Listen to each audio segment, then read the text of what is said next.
ओम शांति। प्रातः क्लास चल रहा था 8 अगस्त 1968 का, और पहले पेज के अंतिम लाइन में बात चल रही थी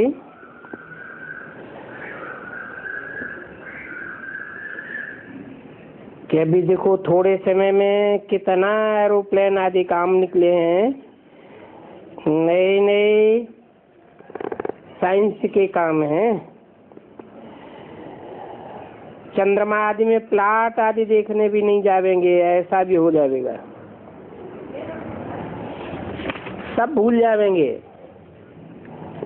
ये साइंस का अति घमंड है।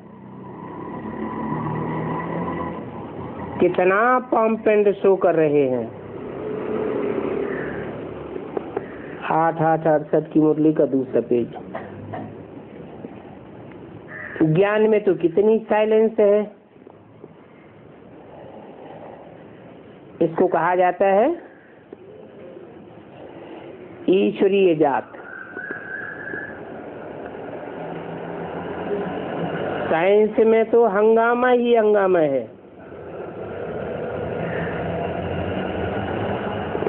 वो साइंस वाले तो शांति को जैसे जानते ही नहीं है। तुम समझाते भी हो कि विश्व में शांति तो सिर्फ शांति धाम में ही थी और फिर नई दुनिया में थी।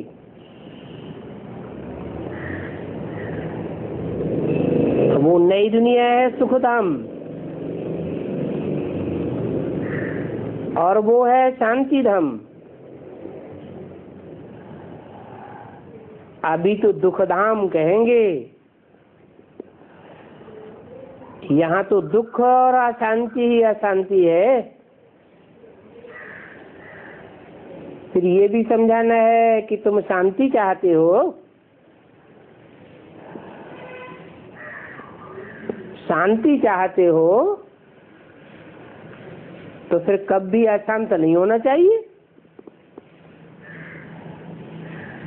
परंतु सदा काल की शांति तो शांति धाम और सुख धाम में ही होगी। कोई कहते हैं हमको ये दुख है, हमको वो दुख है, तो पूछा जाता है ये दुख धाम है ना, दुख धाम में क्या होगा? दुख ही दुख होगा। ऐसे ही शांति धाम में शांति ही शांति होती है। सुख धाम में सुख ही सुख होता है, दुख का नाम निशान नहीं होता। वो साइंसदान तो कहेंगे ऐसा कभी होता ही नहीं। क्या ऐसी दुनिया कोई होती ही नहीं कि जहां कभी दुख और अशांति न हो। तो तुम तो समझ जाएंगे कि इन्होंने शांति धाम और सुख धाम का जो अनुभव लेना चाहिए वो कभी लिया ही नहीं है। जिसने रसगुल्ला खाया होगा उसको उसका अनुभव होगा, जिसने कभी खाया ही नहीं तो अनुभव क्या सुना देगा। हाँ, इतना जरूर कहेंगे कि सुख तो सभी चाहते हैं। ऐसा कोई भी नहीं है जो कहे कि हमें सुख की चाहना नहीं है।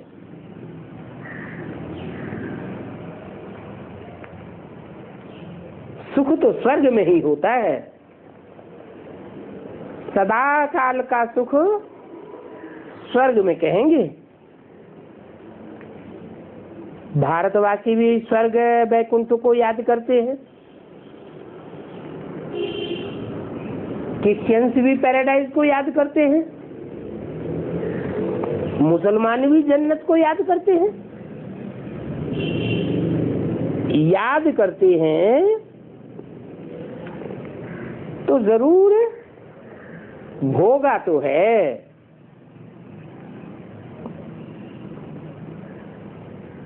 जिन्होंने जो भोगा है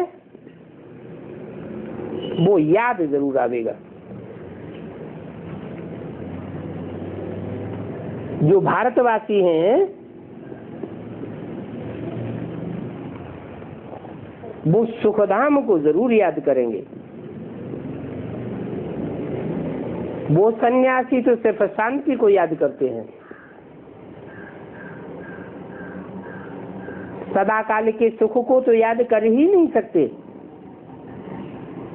वो तो कहते ही है स्वर्ग के सुख काग विषा समान।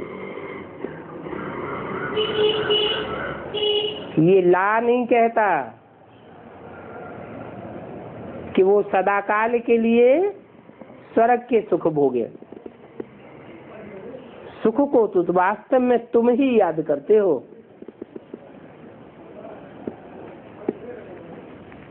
तुम किससे कहा? ब्रह्मा की तन से बोली हुई मुरली है। सन 68 के अगस्त की बोली हुई वाणी है। उस समय तुम किससे कहा? तुम सुख को ही याद करते हो। तुमको सुखधाम याद आता है।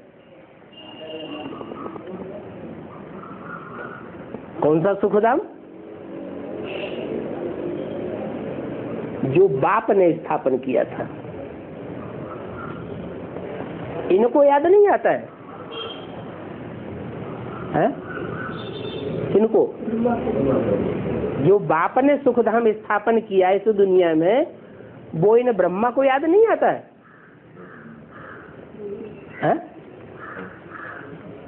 याद आता है या नहीं आता होगा? क्यों? वो तो शरीर, हाँ, उनका तो शरीर के द्वारा उन्होंने उस सुखधाम का संगम युग में स्वर्णिम सुख का अनुभव किया ही नहीं। तो वो सुख का सदा काल जहाँ सुख महसूस होता है, अतीन्द्रिय सुख की पराकाष्ठा महसूस होती है, वो तो उन्होंने अनुभव किया ही नहीं। तुम याद करते हो। कौन सा सुख? जो बाप ने आकर प्रैक्टिकल में इस सृष्टि पर तुमको दिया है। इसलिए पुकारते हो कि हमको दुख से लिबरेट करो। माना कृष्ण वाली आत्मा, ब्रह्मा वाली आत्मा, दादा लेखराज वाली आत्मा इतनी ऊंची कोटि का सुख प्राप्त नहीं करती जितनी ऊंची कोटि का सुख तुम बच्चे प्राप्त करते हो। इसलिए कृष्ण की क्राइस्ट से राशि मिलाई जाती है। क्रिश्चियंस के लिए क्या बोला? क्रिश्चियंस न ज्यादा सुख भोगते हैं न ज्यादा दुख भोगते हैं। सीढ़ी का चित्र है, बुद्धियों से बनवाया हुआ, उसमें भी समझा सकते हैं। क्या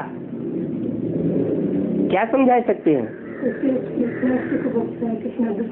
क्रिश्चियंस की तो बात ही नहीं है। स्वर्ग में बात हो रही है, टैली किया है कृष्ण को। कृष्ण की आत्मा अंतिम 84वें जन्म में आकर के कांटों की शैया पर पड़ी हुई है या खड़ी हुई है? माने अंतिम जन्म में भी उसको इतना दुख नहीं मिलता। कितना? जितना राम वाली आत्मा के लिए भक्ति मार्ग में कांटों के जंगल में दुख दिखाया है। तो राम वाली आत्मा को सूर्यवंशी कहा जाता है और ब्रह्मा की आत्मा को चंद्रमा कहा जाता है। चंद्रमा के जो फॉलोअर हैं वो चंद्रवंशी, सूर्य के फॉलोअर सूर्यवंशी कहे जाते हैं। तो सूर्यवंशी आत्माएं तुम बच्चे हो जो सतयुग के एकदम आदि से आते हो। कृष्ण का जन्म सतयुग में होगा, परंतु डायरेक्ट ज्ञान सूर्य से उसका जन्म नहीं होता है। ज्ञान सूर्य वाली आत्मा कौन है? जिसका ज्ञान, जिसकी रोशनी कभी खला से ही नहीं होती। कौन है ना? राम वाली आत्मा ज्ञान की रोशनी खला से नहीं होती है। हाँ, शिव बाप, बिंदु बिंदु आत्माओं का जो बाप है, उसकी रोशनी ज्ञान की कभी खलास नहीं होती। उसको कहा जाता है सदा शिव। शंकर का चित्र दिखाते हैं ना, तो उसमें जो बीच में नेत्र दिखाते हैं तीसरा, उसका नाम रखते हैं भक्ति मार्ग में सदा शिव। शिव नेत्र। किसका नेत्र? राम नेत्र नहीं कहेंगे, ब्रह्मा नेत्र नहीं कहेंगे, विष्णु नेत्र नहीं कहेंगे, क्या कहेंगे? शिव नेत्र। वो नेत्र सदैव कल्याणकारी है, कभी अकल्याणकारी हो, कभी कल्याणकारी हो, ऐसे नहीं हो सकता। तो जो सदैव रोशनी देने वाला है वो है सूर्य, और उस सूर्य का डायरेक्ट बच्चा पहला प्रजापिता वाली आत्मा, राम वाली आत्मा, राम बाप को कहा जाता है। कृष्ण तो बच्चे का नाम है। माना सत्युग का जो पहला पत्ता होगा वो बाप होगा या बच्चा होगा? बच्चा होगा। उसको जन्म देने वाला कोई बाप भी होगा या नहीं होगा? जरूर होगा। तो बोला तुम हो सूर्यवंशी बच्चे, तुम ऊंच से ऊंच कोटि का सुख भोगते हो।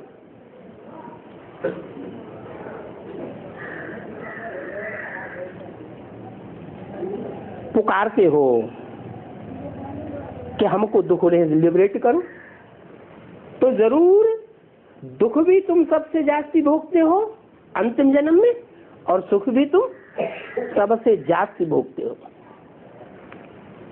कृष्ण वाली आत्मा और कृष्ण के जो फॉलोअर्स हैं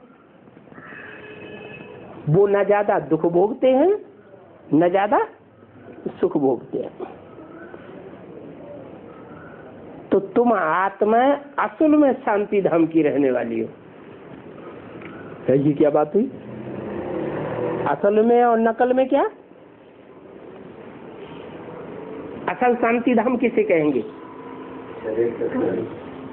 हाँ, माउंट आबू में जो शांति धाम सृष्टि के अंतिम क्षणों में, अंतिम दिनों में स्थापन होगा, जहाँ जो भी आत्माएं होंगी वो सब बीज रूप निसंकल्पी स्टेज में होंगी। एक भी आत्मा ऐसी नहीं होगी जो देहभान में स्थिर होने वाली हो, और शरीर भी होंगे उनके। तो ऐसे असल शांति धाम में तुम अनुभव करने वाले हो। इनकी आत्मा, किनकी आत्मा? ब्रह्मा की आत्मा ऐसे असल शांति धाम का अनुभव माउंट आबू में तो रहेगी, रहती है, परंतु ऐसे असल शांति धाम का अनुभव नहीं करती।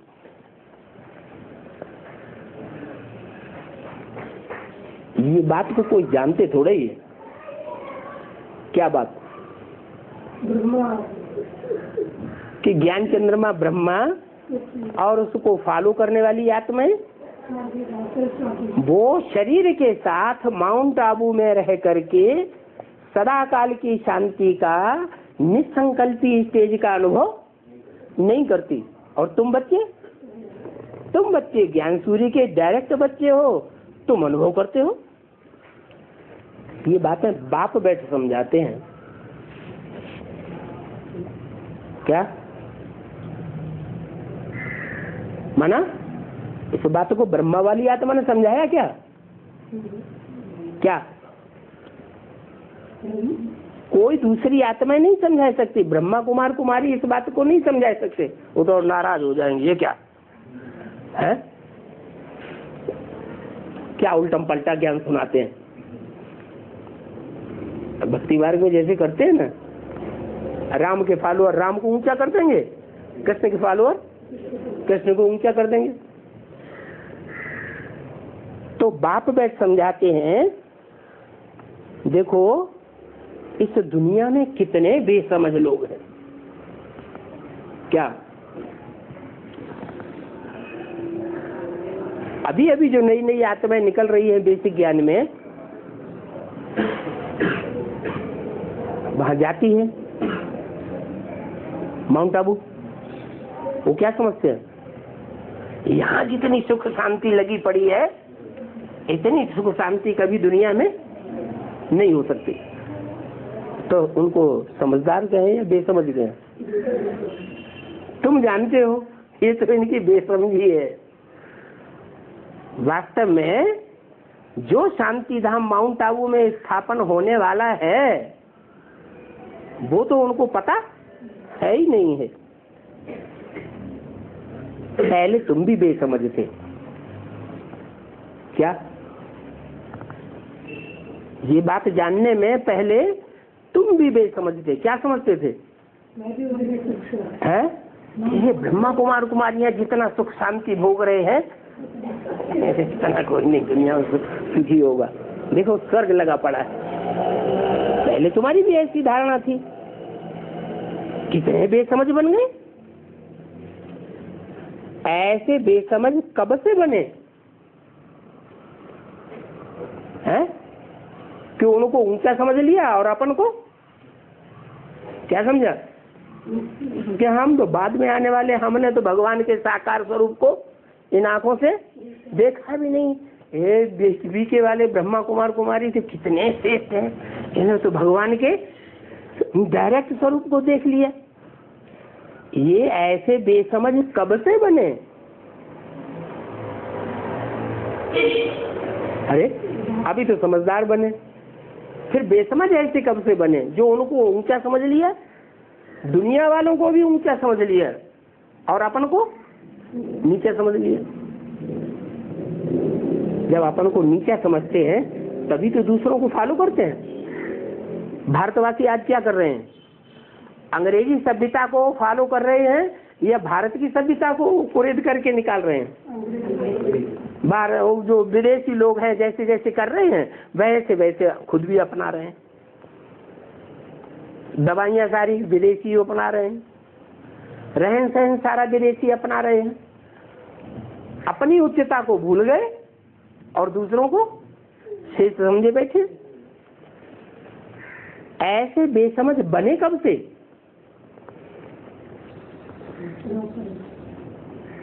सोलह कला से 14 कला बने, 14 कला से 12 कला बने, फिर 8 कला बने, माने बेसमझ बनते गए ना। इसका कारण क्या हुआ?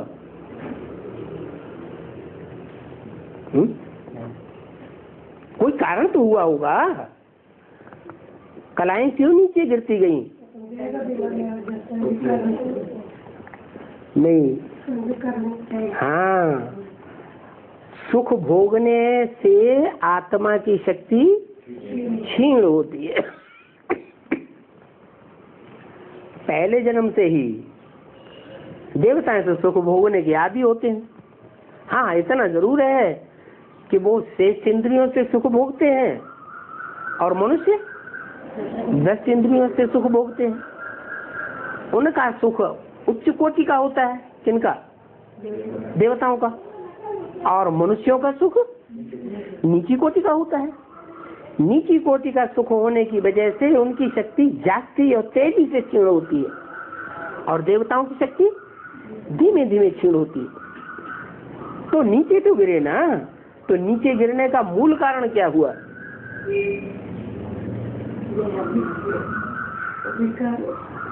हाँ, जो जो कमजोर आत्माएं हैं वो ऊपर से नीचे उतरती रही और उनके हम ढेर की ढेर उतरने वाली आत्माओं के संसर्ग संपर्क में आते रहे, उनके संग के रंग में आकर के हम सुख भोगते रहे, इसलिए हम नीचे गिरे। तो नीचे गिरने का मूल कारण क्या हुआ है?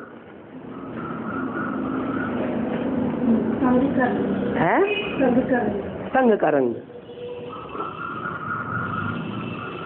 त्रेता में चांदी जैसी जो भगवान की दृष्टि में कम मूल्यवान आत्माएं हैं, वो ढेर की ढेर उतरी। सतयुग में तो हम सोने जैसे थे, हमारी आत्मा की कॉस्ट भगवान की दृष्टि में बहुत ऊंची थी, क्योंकि भगवान तो आकर के त्रेता स्थापन करता है? क्या स्थापन करता है? सत्तर युग स्थापन करता है। वो है ही सच्चा बादशाह, तो सच्चाई की दुनिया स्थापन करता है। लेकिन त्रेता शुरू होते ही चांदी जैसी आत्माएं ढेर की ढेर उतर पड़ी। कितनी उतरती हैं? 8 करोड़। कहाँ सतयुग के 2 करोड़ और कहाँ त्रेता में 8 करोड़ उतर पड़े।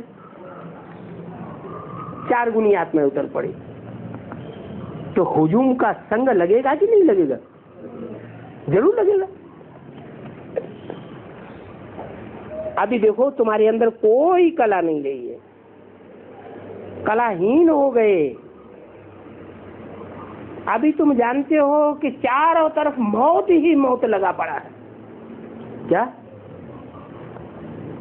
ऐसे नहीं कि घर से बाहर निकलेंगे तो सड़क पर जा रही है गाड़ी तो वही मौत है।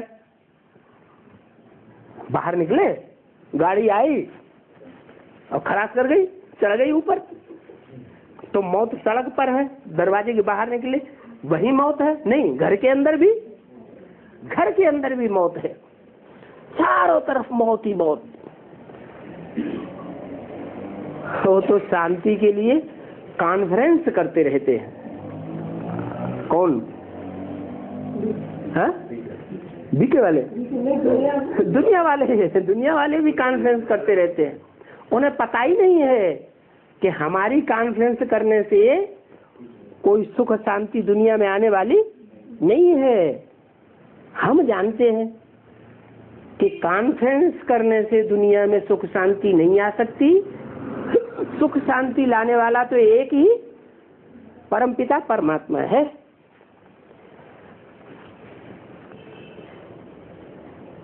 कॉन्फ्रेंस करते हैं।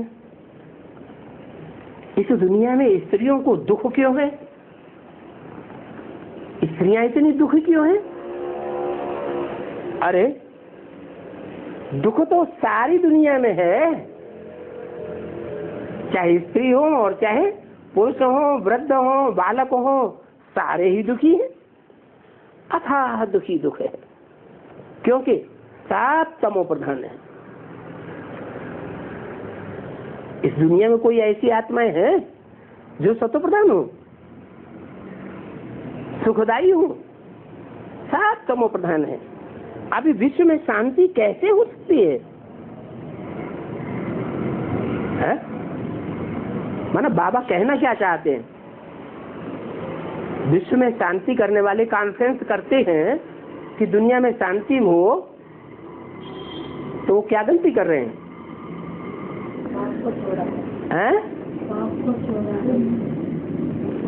वो ये नहीं समझते हैं कि दुनिया की आबादी जैसे जैसे बढ़ती जाएगी तो आबादी बढ़ने से अशांति होगी या शांति होगी? पॉपुलेशन बढ़ती जाएगी तो अशांति भी बढ़ती जाएगी। ढेर के ढेर धर्म हो गए, तो सब धर्म वाले आपस में लड़ेंगे झगड़ेंगे या नहीं लड़ेंगे झगड़ेंगे?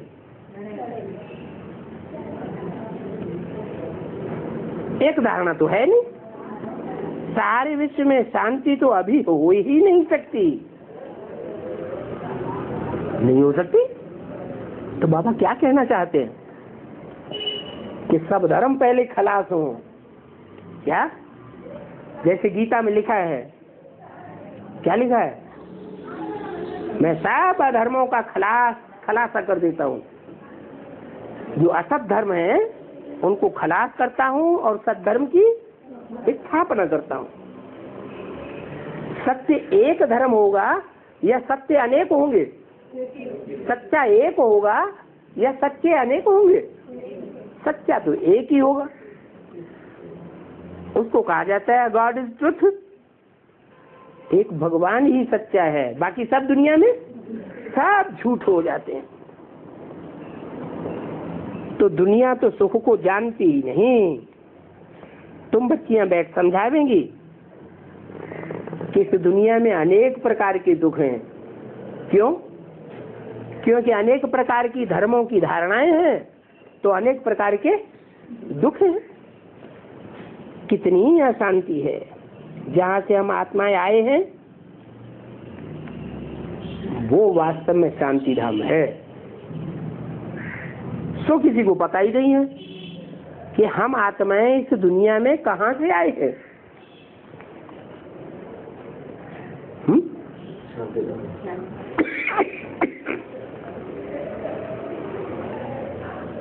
अच्छा, नई दुनिया जब स्थापन हुई थी,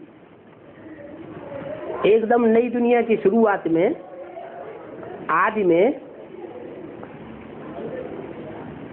तो शांति धाम की स्थापना के साथ साथ सुख धाम भी स्थापन हुआ था या नहीं? दोनों धाम थे ना। शांति धाम भी था और सुख धाम भी था। दोनों के गेट साथ साथ खुलते हैं। तो सुखधाम जो था वहां आत्माएं कहां से आई होंगी?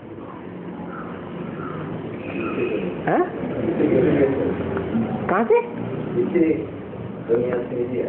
दुख की दुनिया से आई।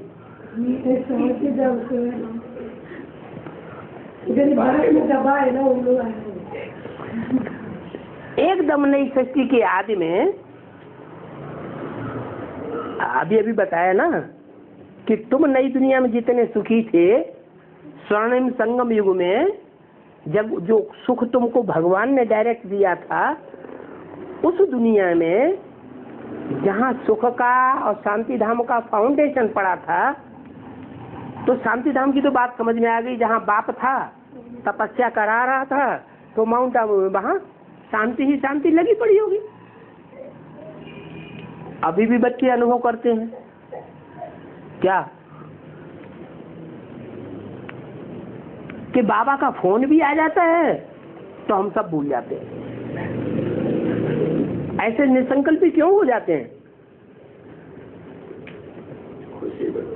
खुशी आ जाती है, दुनिया सारी दुख की भूल जाती है। तो जो सुखधाम आदि में स्थापन हुआ था, वहां आत्माएं कहां से आई होंगी? अरे कहीं से आई होंगी कि नहीं आई होंगी? कहां से आई होंगी? शांति धाम से आई होंगी। माने आत्मा भी तो लोक से आई होंगी। हैं?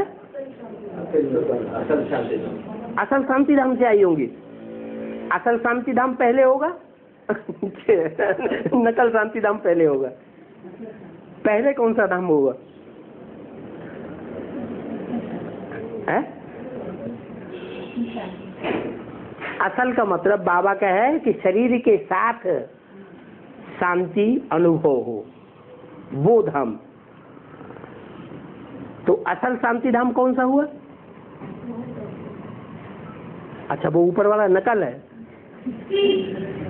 उसको भी नकल नहीं कहेंगे और इसको भी नकल नहीं कहेंगे, क्योंकि असल जो 100% शांति धाम है वो सिर्फ 1 सेकंड के लिए होता है। इस दुनिया में जो असल शांति धाम होगा वो सिर्फ 1 सेकंड का। आत्मा गई, पहली आत्मा, और तुरंत 1 सेकंड में तुरंत वापस आएगी ना।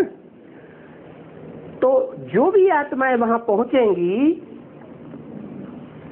जिसे कहते हैं सुखधाम का उद्घाटन होगा, शांति धाम का गेट साथ साथ खुलेगा, तो सुखधाम में वो आत्माएं कहां से पहुंचेंगी?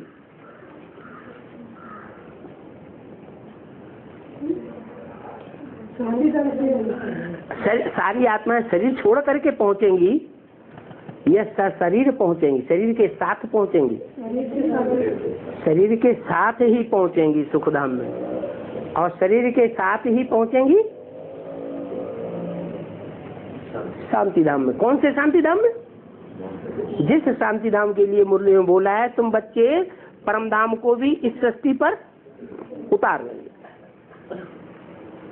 तो पहले पहले कौन सा किस स्थान से आत्माएं आएंगी सुखधाम में?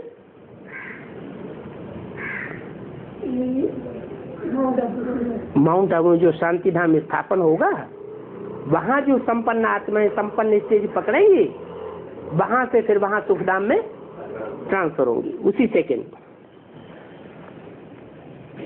तो जहाँ से हम आत्माएं आए हैं वो है शांति धाम असल। और जहाँ यह आदि सनातन देवी देवता धर्म था, ये देवताएं राज्य करते थे, वो था 100% सुखधाम। यह देवताएं जहाँ राज्य करते थे, किसकी तरफ इशारा किया? लक्ष्मी नारायण की तरफ। कौन से लक्ष्मी नारायण की तरफ? संग में भी लक्ष्मी नारायण, जिनको चित्र में रोशनी ही रोशनी के अंदर दिखाया गया है। क्या उनकी दुनिया कैसी दिखाई गई है? ज्ञान की रोशनी की दुनिया में रहते हैं। भक्ति मार्ग में भी कहते हैं, क्या उनका नाम क्या दिया है भक्ति मार्ग में? भक्ति मार्ग में जो नर से नारायण बनते हैं उनका नाम दिया है नारायण। आयन माने घर। हाँ, ज्ञान ही उनका घर है। उनका घर कोई दुनिया की अज्ञानी बातें उनकी बुद्धि में नहीं घूमती है। उनकी बुद्धि में सिर्फ क्या घूमता है? ज्ञान की रोशनी की बातें ही घूमती है, वो ही उनका घर है। उसे कहेंगे आदि सनातन देवता धर्म, हिंदू धर्म नहीं कहेंगे। क्या ये हिंदू नाम क्यों पड़ गया? वो समझते हैं हिंग माने हिंसा, दू माने दूर करने वाले। वो समझते हैं कि जो हिंसा को दूर करने वाले हैं वो हिंदू है। ऐसे नहीं है कि हिंसा को दूर करने वाले ही कोई हिंदू हैं। अरे दुनिया का अगर विनाश नहीं होगा, दुनिया की हिंसा नहीं होगी, तो नई दुनिया आ जाएगी? है नहीं आ सकती। जो अधूरे हैं, पूरी आत्मा नहीं बनते हैं, देहभान रह जाता है, उनकी हिंसा होगी या नहीं होगी? वो नष्ट होंगे या नहीं होंगे? उनके नष्ट हुए बगैर नई दुनिया आत्मिक स्थिति वालों की आ जाएगी, प्रत्यक्ष होगी या नहीं होगी? है? जब तक अधूरी आत्माएं पुरुषार्थ करने वाली, जो संपूर्ण आत्मा बनने का पुरुषार्थ नहीं करती हैं, उनका जब तक खलासा न हो तब तक नई दुनिया इस सृष्टि पर नहीं आ सकती। तो ये बात तो गलत हो गई कि हमारे धर्म का नाम क्या है। लोग क्या समझते हैं? वो हिंदू धर्म समझते हैं। हिंसा को दूर करने वाले जो हैं वो हिंदू हैं। वास्तव में हिंसा को दूर करने वाले जो हैं वो हिंसा से दूर रहे। ब्रह्मा बाबा ने कोई हिंसा की है? हिंसा की नहीं की। फिर उन्होंने नई दुनिया की स्थापना की है? नहीं की। उनकी बुद्धि में क्या है? अच्छा, बौद्धियों की बुद्धि में क्या है? वो भी कहते हैं हिंसा परमो धर्म। उनका भी तो कहना यही है कि हिंसा को जो दूर करें, दूर करने का प्रयत्न करें, दूर करने के आचरण करें, वो ही हिंदू है। लेकिन वास्तव में ऐसा नहीं है। क्या है?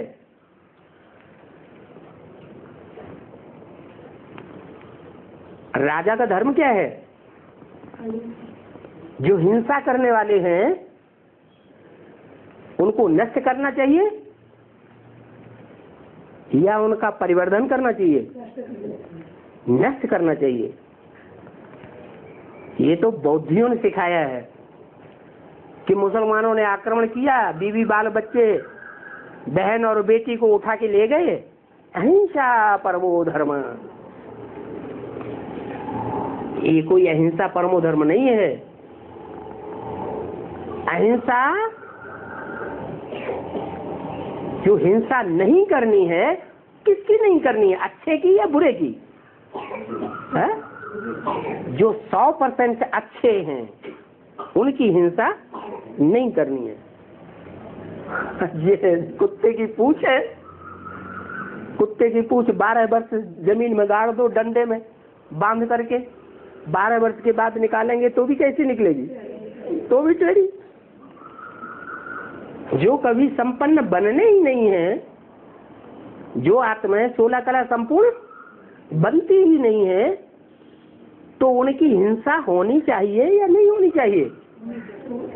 अगर उनकी हिंसा नहीं होगी, उनका विनाश नहीं होगा, तो नई दुनिया कभी भी प्रत्यक्ष नहीं हो सकती। तो बोला आदि मानी प्राचीन। क्या? एक होता है अर्वाचीन, एक होता है प्राचीन, बहुत पुराना। अभी अपन को हिंदू क्यों कहते हैं? है?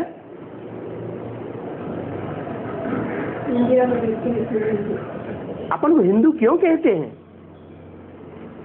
हिंसाम दूयते, हिंसा को दूर करने वाले हैं। क्यों कहते हैं?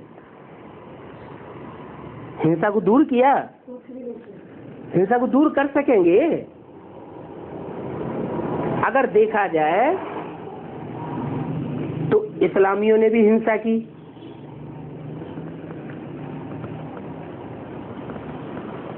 बौद्धियों ने भी हिंसा की। कैसे? जो बीवी बाल बच्चे उनके शरण में पहुंचे, उनकी सुरक्षा नहीं की, तो उनके दिल पे क्या बीतेगी? है? उनका दिल तो उनमें लगा हुआ था, जबरियन जाना पड़ा मुसलमानों के कंट्रोल में, तो उनका दिल क्या कहेगा कि हिंसा हुई या नहीं हुई? हिंसा हुई। बौद्धियों ने भी अहिंसा नहीं की वास्तव में। और क्रिश्चियंस तो हैं ही बहुत चालाक, ऊपर से दिखाएंगे हम बड़े अच्छे हैं, बड़े सभ्य हैं, और अंदर से काट देंगे, पीछे से काटेंगे। तो महाहिंसक हो गए, एटम बम बना देते हैं। एटम बम के जोर से सारी दुनिया को कंट्रोल किए बैठे। लोग समझते हैं अमेरिका में बड़ा स्वर्ग लगा पड़ा है, उनके दिलों के अंदर एकदम कालिमा भरी पड़ी है। तो वो कोई भी धर्म ऐसे नहीं है जो असली हिंसा को दूर कर सके। कहते हैं हम हिंदू हैं, वास्तव में भगवान ने जो धर्म स्थापन किया था वो हिंदू धर्म स्थापन नहीं किया था। कौन सा धर्म स्थापन किया था? हिंसा को दूर करने वाला धर्म स्थापन नहीं किया था। भगवान आया तो जितने भी हिंसा करने वाले थोड़े भी थे, थोड़ी भी हिंसा जिनके अंदर समाई हुई थी, हिंसा का भाव, उन सब को नष्ट कर दिया। भगवान का नारा क्या है? भगवान जब आता है तो जो सच्चे ब्राह्मण हैं उनको क्या नारा देता है? बाहुबल से विनाश और आत्मिक बल से स्थापना। बाहुबल दिखाएंगे, विनाश जरूर होगा। अगर स्थापना का काम करना है, कंस्ट्रक्शन करना है, डिस्ट्रक्शन नहीं करना है तो क्या करना पड़े हैं? हाँ, योग वाले अप्लाई करो, वाइब्रेशन ऐसा बना दो जो शेर और गाय दोनों, शेर और बकरी एक घाट पानी पिए। वाइब्रेशन तो ऐसा बना नहीं सकते, किसी के मन को बदल नहीं सकते, दिल को बदल नहीं सकते। हाथ पांव चला दिया, एटम बम फाड़ दिए और आतंक फैला दिया। तो ये कोई हिंदू धर्म नहीं है। क्यों हिंदू धर्म कहते हैं? क्योंकि धर्म भ्रष्ट हैं। क्या? उनकी धारणा भ्रष्ट धारणा है। क्या धारणा है? धारणा में भ्रष्ट बात क्या है?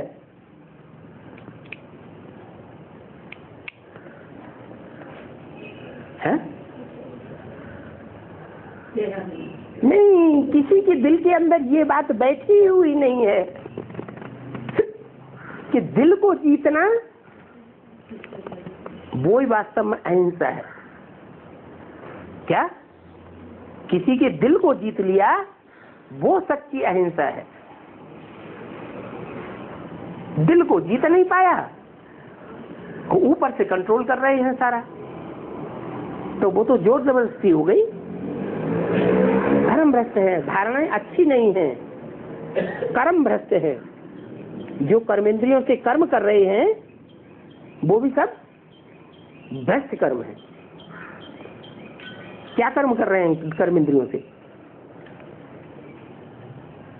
जो कर्म करने के लिए ईश्वरीय नियम नहीं है वो कर्म जरूर करते हैं। आंख से किसी को तीखा नहीं देखना है, लाल आंखों से नहीं देखना है। देखना है?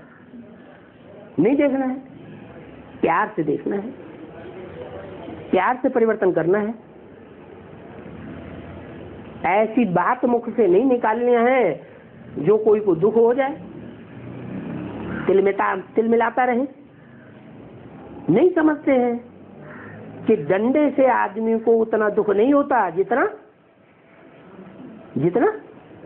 बोली हुई बात से आदमी को दुख हो जाता है। डंडा तो भूल भी जाएगा, थोड़ी देर जब तक दर्द होगा तो डंडा याद रहता है, लेकिन जो मुख से बोली हुई बात है वो कभी भूलती नहीं। सारी जिंदगी कितना दुख देती है।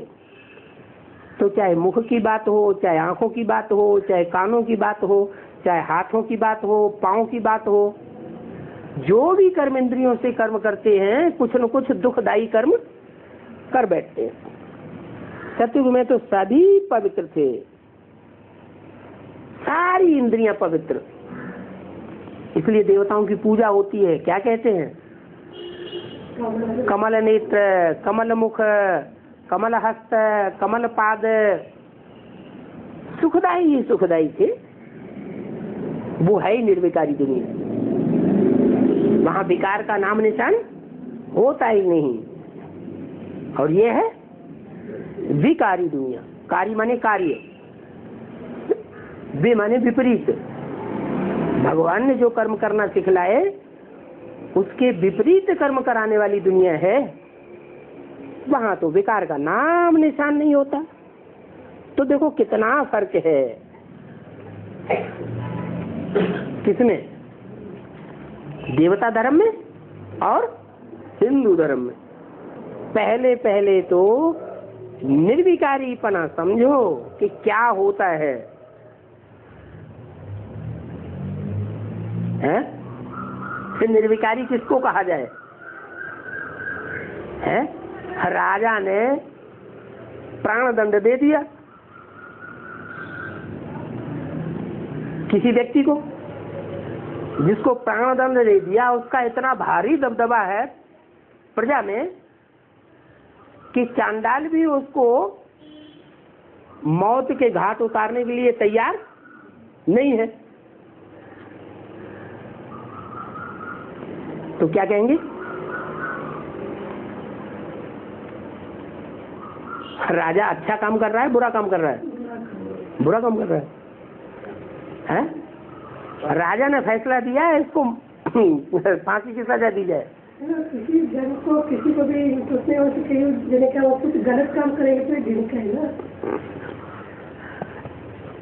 उसने जो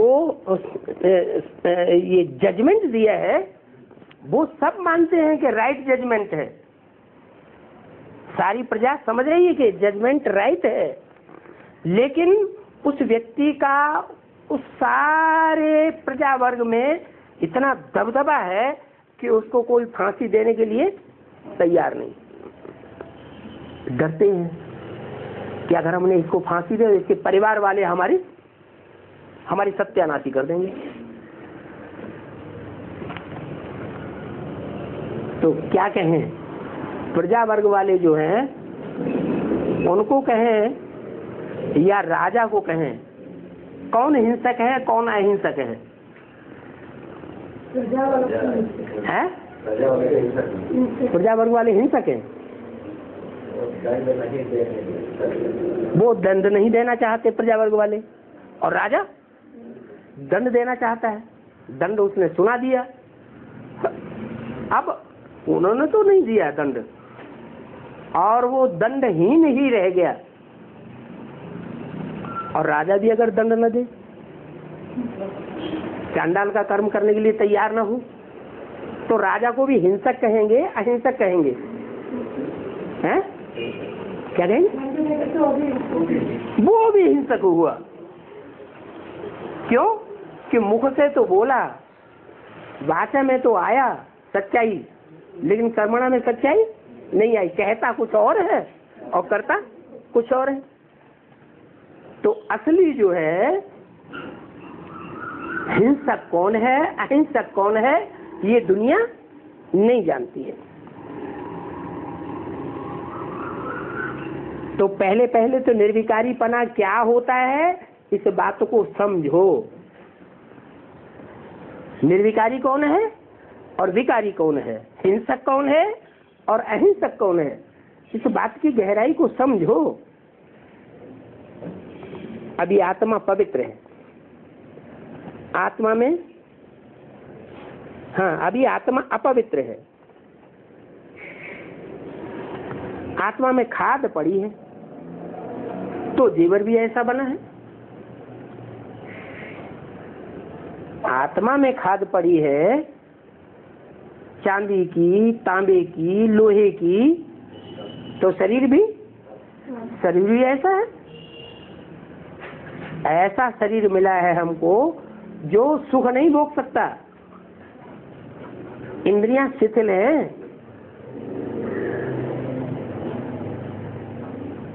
देवताओं के शरीर कितने स्वस्थ थे, इंद्रियां कितनी मजबूत थी, उनकी बात छोड़ दो।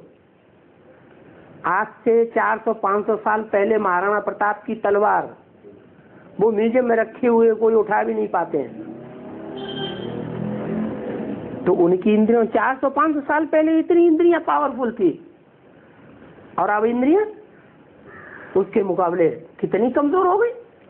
तो इंद्रियों में शक्ति होगी तो सुख भोगेंगे, इंद्रियों में शक्ति ही नहीं है तो सुख भोग सकेंगे नहीं। आत्मा में खाद पड़ी हुई है, तो शरीर भी कैसा है, कमजोर मिला हुआ है, बीमार है। आत्मा पवित्र होती है तो जीवर भी पवित्र होता है। तो कॉन्फ्रेंस करने से कुछ नहीं होगा, कॉन्फ्रेंस करने से शांति की और सुख की दुनिया नहीं बन जाएगी। कैसे बनेगी? हैं? आत्मा को पवित्र बनाना पड़े, आत्मा को पावरफुल बनाना पड़े।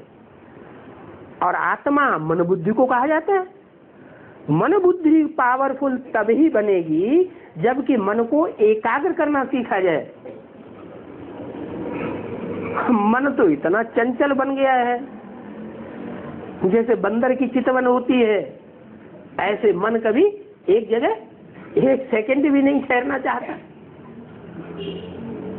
तो जो असली प्रैक्टिस है वो तो दुनिया में किसी को पता ही नहीं है। कितनी बड़ी बड़ी कॉन्फ्रेंसेस करते रहते हैं शांति की स्थापना के लिए, सुख की स्थापना के लिए, सुख की दुनिया बनाने के लिए।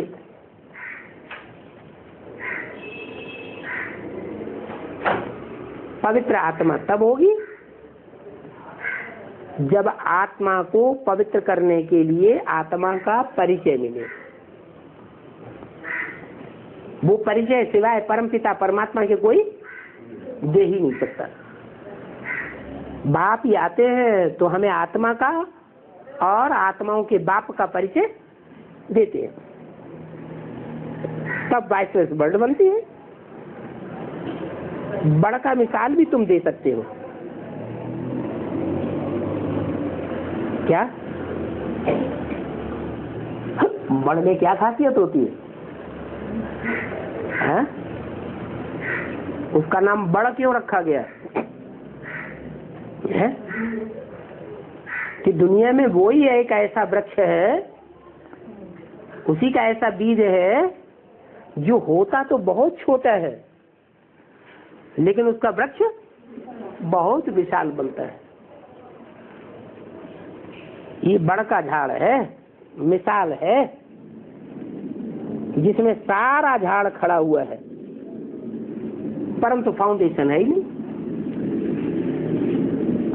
माना ऊपर ऊपर फाउंडेशन कहीं भी दिखाई नहीं पड़ती, तना भी नहीं, ऊपर ऊपर खोदा जाए तो जड़ें भी नहीं दिखाई पड़ती। तो क्या ये कहें कि आदि सनातन देवी देवता धर्म पूरा लोप हो गया? आदि सनातन देवी देवता धर्म जो सारी दुनिया का फाउंडेशन है, सूर्यवंश, वो लोप हो गया है? लोप नहीं हो गया। हम रिसर्च करें तो आज भी भारतवर्ष में ऐसे परिवार मिलेंगे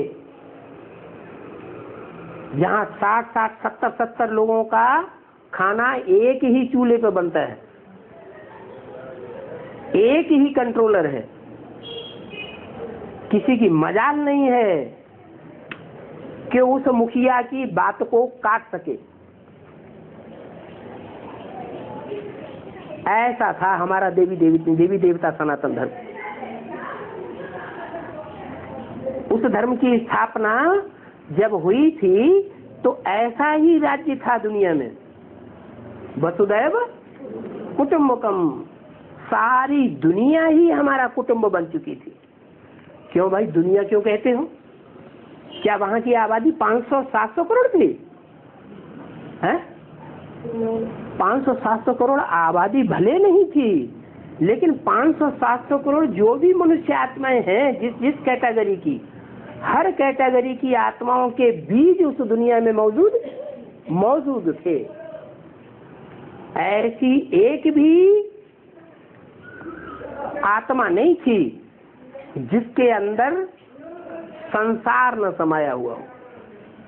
जो बाबा मुरली में कहते हैं, एक एक सितारे में एक एक दुनिया समाई हुई है।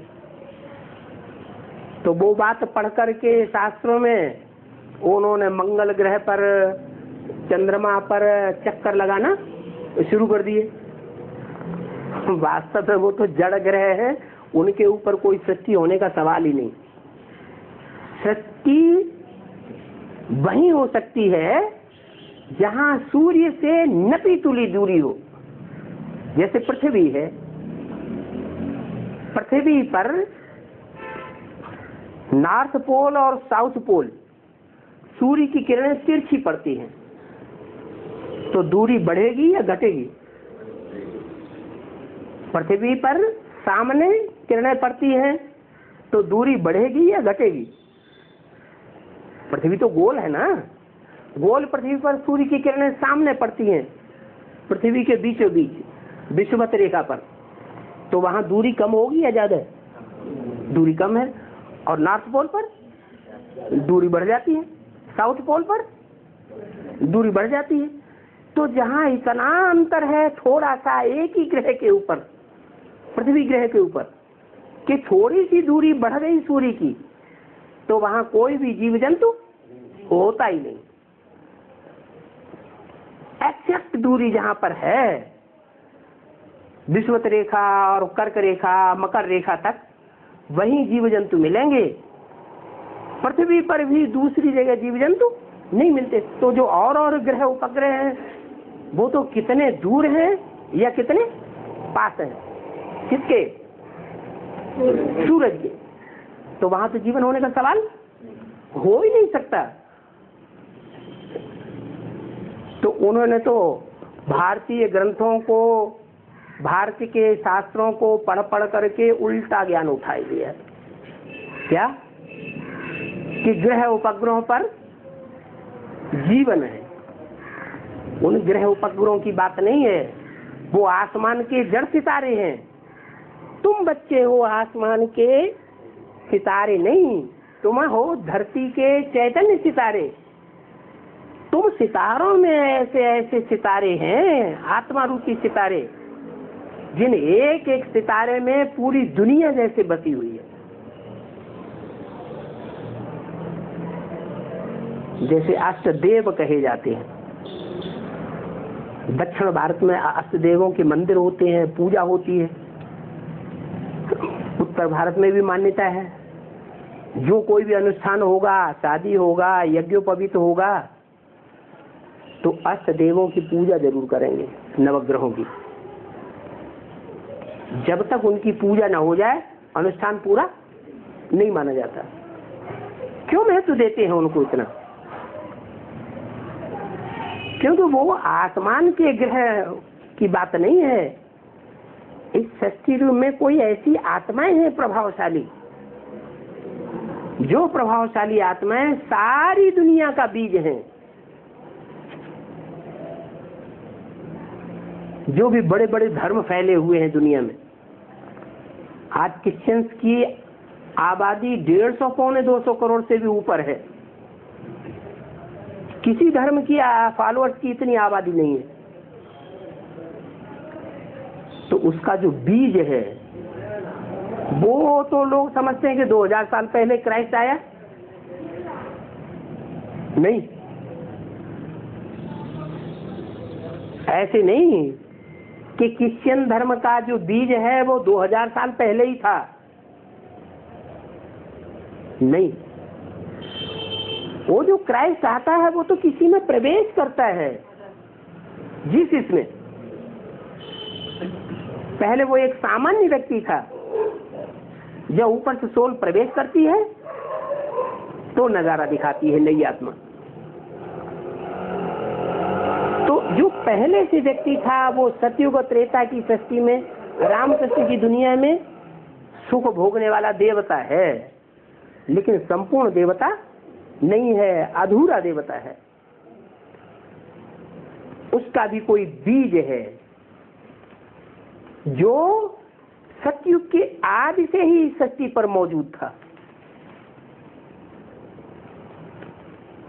वो सृष्टि के आदि वाली आत्मा जो बीज रूप आत्मा है, अपने को बीज रूप निराकारी स्टेज में स्थिर कर लेती है।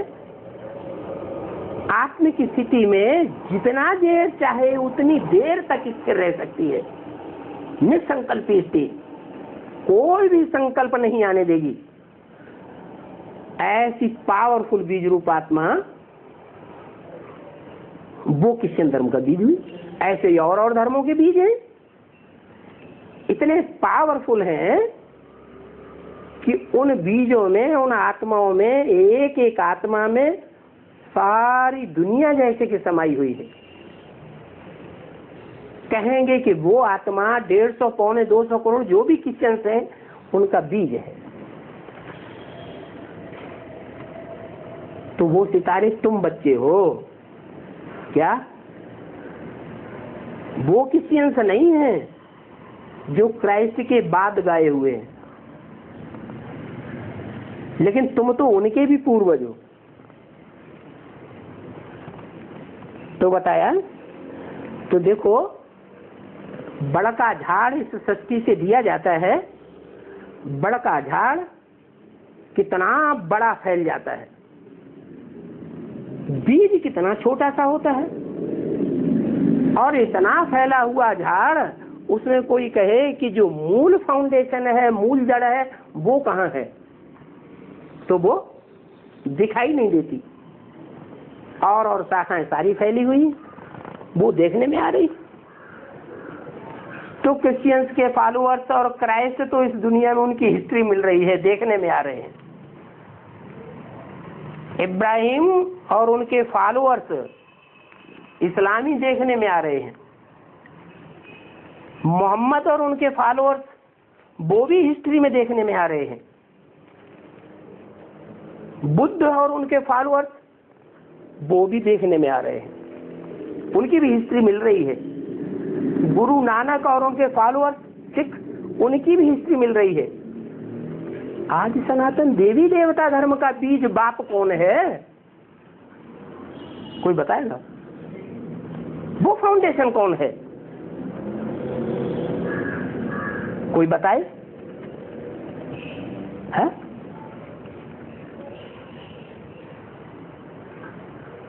वो ज्ञान चंद्रमा ब्रह्मा जिसको कृष्ण की आत्मा कहा जा रहा है, कहते हैं, उसको पता है? उनके फॉलोअर्स को पता है? नहीं। लेकिन तुम बच्चों को पता है क्या? क्या पता है? पता है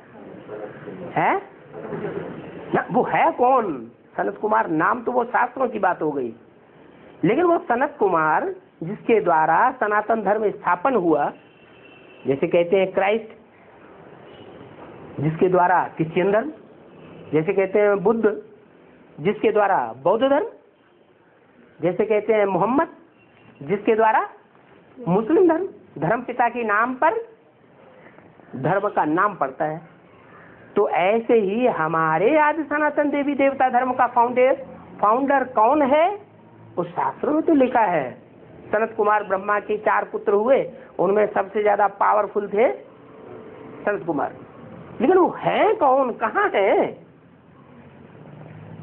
इस सृष्टि पर वो आत्मा होगी, वो आत्मा अजर अमर अविनाशी है या निस्नाबूद हो गई? वो है तो वो बात तुम बच्चे जानते हो, जानते भी हो और साबित भी कर सकते हो। और कोई नहीं जानते। न वो तथाकथित ब्रह्मा के बच्चे जो अपने को कहते हैं ब्राह्मण, क्या कहते हैं अपने को? ब्रह्मा कुमार कहते हैं ना। ब्रह्मा कुमार कहते तो हैं कि हम ब्राह्मण हैं, लेकिन जानते वो भी नहीं। न कोई दुनिया का क्रिश्चियन जानता है, न कोई बौद्धी जानता है, न कोई मुस्लिम जानता है, न कोई सिख जानता है, और तुम जानते हो कि देवी देवता सनातन धर्म का फाउंडर कौन है। तो तुमने बुद्ध रूपी धरणी में खुदाई की है ना बुद्धि से, कि बिना खुदाई किए जानते हो? हैं? कुआं खोदा जाएगा गहरा, तो खोदने के बाद ही उसमें से पानी निकलेगा। खुदाई तो करनी पड़ेगी ना, रिसर्च तो करनी पड़ेगी ना। तुमने रिसर्च की है तो तुम जानते हो कि वो जो बड़ा वृक्ष है, यादगार खड़ा हुआ है कलकत्ते में, उसका फाउंडेशन नहीं है। ऊपर की आंखों से दृष्टि से देखेंगे तो फाउंडेशन दिखाई नहीं पड़ रहा है, लेकिन हमारी बुद्धि में तो आ गया क्या, कि जहां ज्यादा ज्ञान जल होगा गहराई में खोदने पर, वहां उसकी जड़ असली मिल जाएगी। तो यहाँ भी ये जो ज्ञान है, ये बुद्ध रूपी धरणी की खुदाई की जाती है, रिसर्च की जाती है ज्ञान की। तो जो भी रिसर्च करेगा, 7 दिन का कोर्स लेगा, उसकी बुद्धि में वो फाउंडेशन, वो तीसरे नेत्र से देखने में जरूर आ जाएगा। इंटरेस्टेड होगा तो, और जबरदस्ती गर्दन पकड़ के 7 दिन बैठा दिया जाए तो थोड़ी बुद्धि में बैठ जाएगा। तो बताया कि आदि सनातन देवी देवता धर्म का सारा झाड़ अभी दिखाई नहीं देता है। तुम बच्चों को तो नया फाउंडेशन दिखाई दे रहा है,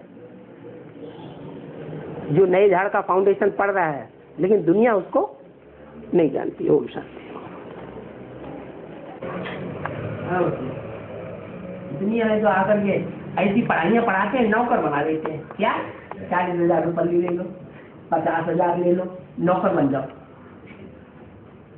राजा किसी ने बनाया है? किसी नहीं बनाया। लो झूठ बोल दिए। भगवान ही आगे के राजाओं का राजा बनाता है। ये पढ़ाई और कोई नहीं पढ़ाता है।